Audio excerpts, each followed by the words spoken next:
ಒಲವು ದಿನದಿಂದ ದಿನಕ್ಕೆ ಜೋರಾಗುತ್ತಿದೆ. ಅದರಲ್ಲೂ ಕರ್ನಾಟಕದಲ್ಲಿ ಆಧಿಪತ್ಯ ಸ್ಥಾಪಿಸಲು ಕಾಂಗ್ರೆಸ್ ಮತ್ತು ಬಿಜೆಪಿ ನಡುವೆ ಭಾರಿ ಪೈಪೋಟಿ ಕೂಡ ಏರ್ಪಟ್ಟಿದೆ.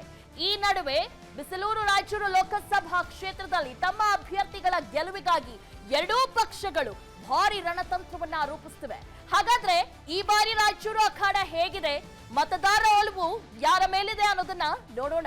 ಇದು ರಾಯಚೂರು ಕ್ಷೇತ್ರದ ಮಾಹಿತಿ. ಕಮಿಂಗ್ ಬ್ಯಾಕ್ ಟು ಚಾಮರಾಜನಗರ ಕ್ಷೇತ್ರ ಫಲಿತಾಂಶ ನಿಮ್ಮ ಮುಂದೆ ಇಡುವಂತ ಸಮಯ.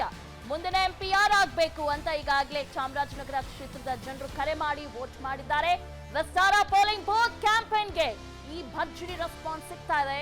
ಚಾಮರಾಜನಗರ ಕ್ಷೇತ್ರದ ಭವಿಷ್ಯದ ಸಂಸದರು ಯಾರಾಗಬೇಕು ಅಂತ ಕರೆ ಮಾಡಿ ಚಾಮರಾಜನಗರ ಲೋಕಸಭಾ ಕ್ಷೇತ್ರದ ಜನರು ಆಯ್ಕೆ ಮಾಡಿದ್ದಾರೆ. ವಿಸ್ತಾರ ಪೋಲಿಂಗ್ ಬೂತ್ಗೆ ಎಲ್ರಿಗೂ ಗೊತ್ತಿರೋ ಹಾಗೆ 8ನೇ ದಿನ ಇವತ್ತು ಸಾಕಷ್ಟು ಅದ್ಭುತವಾದ ರೆಸ್ಪಾನ್ಸ್ ಸಿಗ್ತಾ ಇದೆ.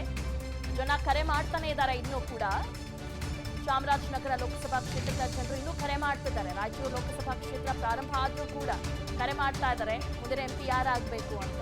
ಆ ರೀತಿಯಂತ ಅದ್ಭುತವಾದ ರೆಸ್ಪಾನ್ಸ್ ಸಿಗ್ತಾ ಇದೆ. ವಿಸ್ತಾರ ಪೋಲಿಂಗ್ ಬೂತ್ಗೆ ಸಾವಿರಾರು ಕರೆಗಳು ಬಂದಿದ್ದಾವೆ. ಚಾಮರಾಜನಗರ ಕ್ಷೇತ್ರದ ಮತದಾರನ ಮನಗೆದ್ದವರು ಯಾರು ಹಾಗಿದ್ರೆ ವಿಸ್ತಾರ ನ್ಯೂಸ್ ಪೋಲಿಂಗ್ ಬೂತ್ ನಲ್ಲಿ MP ಭವಿಷ್ಯ ರೆಡಿ ಆಗಿದೆ. ಮುಂದಿನ MP ಯಾರಾಗಬೇಕು ಅಂತ ಜನ ಕರೆ ಮಾಡಿ ವೋಟ್ ಮಾಡಿದ್ದಾರೆ.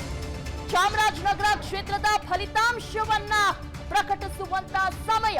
ವಿಸ್ತಾರ ನ್ಯೂಸ್ ಪೋಲಿಂಗ್ ಬೂತ್ ನಲ್ಲಿ ರೆಡಿ ಆಗಿದೆ ಅಚ್ಚರಿಯ ರಿಸಲ್ಟ್.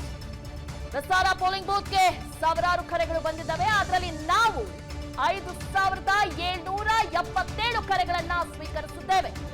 ಚಾಮರಾಜನಗರ ಕ್ಷೇತ್ರದಲ್ಲಿ ಮತದಾರರ ಒಲವು ಯಾರ ಕಡೆಗೆ, ಯಾವ್ಯಾವ ಪಕ್ಷ ಎಷ್ಟೆಷ್ಟು ಮತಗಳು ಬಂದಿದ್ದಾವೆ ನೋಡೋಣ. ಬಿಜೆಪಿ ಪರ 3127 ಮತಗಳು ಬಂದಿದ್ದಾವೆ. ಕಾಂಗ್ರೆಸ್ ಪರ 2594 ಮತಗಳು ಬಂದಿದ್ದಾವೆ. ಇತರರಿಗೆ 56 ವೋಟ್ಸ್ ಬಂದಿದ್ದಾವೆ. ಚಾಮರಾಜನಗರದಲ್ಲಿ BJP Congress neck to neck fight ಇದೆ. ಆದ್ರೂ ಕೂಡ ಬಿಜೆಪಿ ಪರ ಒಲವು ಹೆಚ್ಚಿದೆ ಅಂತಾನೆ ನಾವು ನೋಡಬಹುದು. ಈಗಾಗಲೇ ಬಂದಿದ್ದಂತ 5777 ಕರೆಗಳು ಬಿಜೆಪಿ ಪರವಾಗಿ 3127, ಕಾಂಗ್ರೆಸ್ 2594 ಮತಗಳು ಬಂದಿದ್ದಾವೆ.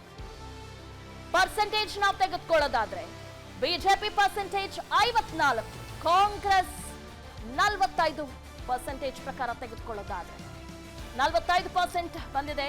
ಹೀಗಾಗಿ ಈ ರಿಸಲ್ಟ್ ತೋರಿಸ್ತಾ ಇದೆ ಬಿಜೆಪಿ ಪರ ಹೆಚ್ಚು ಒಲವನ್ನ ತೋರಿದ್ದಾರೆ ಚಾಮರಾಜನಗರ ಕ್ಷೇತ್ರದ ಜನರು. 1962 ಚಾಮರಾಜನಗರ ಮೈಸೂರಿಂದ ಪ್ರತ್ಯೇಕಗೊಂಡ ನಂತರ ಅಲ್ಲಿಂದ ಇಲ್ಲಿವರೆಗೂ ಕೂಡ ಕಾಂಗ್ರೆಸ್ ಭದ್ರಕೋಟೆ ಆಗಿದೆ ಅಲ್ಲಿ.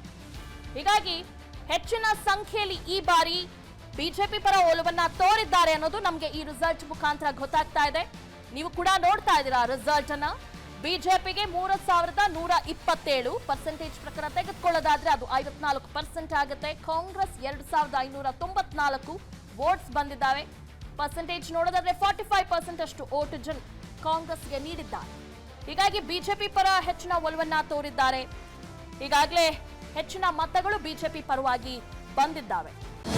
ಅನುಕ್ಷಣದ ಸುದ್ದಿಗಳಿಗಾಗಿ ವಿಸ್ತಾರ ನ್ಯೂಸ್ ಯೂಟ್ಯೂಬ್ ಚಾನೆಲ್ ಸಬ್ಸ್ಕ್ರೈಬ್ ಮಾಡಿ. ಹೊಸ ಸುದ್ದಿಗಳ ನೋಟಿಫಿಕೇಶನ್ಗಾಗಿ ಬೆಲ್ ಐಕಾನ್ ಕ್ಲಿಕ್ ಮಾಡಿ. ಲೇಟೆಸ್ಟ್ ಅಪ್ಡೇಟ್ಸ್ಗಾಗಿ www.vistaranews.com ವೆಬ್ಸೈಟ್ಗೆ ವಿಸಿಟ್ ಮಾಡಿ. ಅಂಗೈಯಲ್ಲೇ ಜಗತ್ತಿನ ಸುದ್ದಿ ತಿಳಿಯಲು ವಿಸ್ತಾರ ನ್ಯೂಸ್ ಕನ್ನಡ ಆಪ್ ಡೌನ್ಲೋಡ್ ಮಾಡಿ.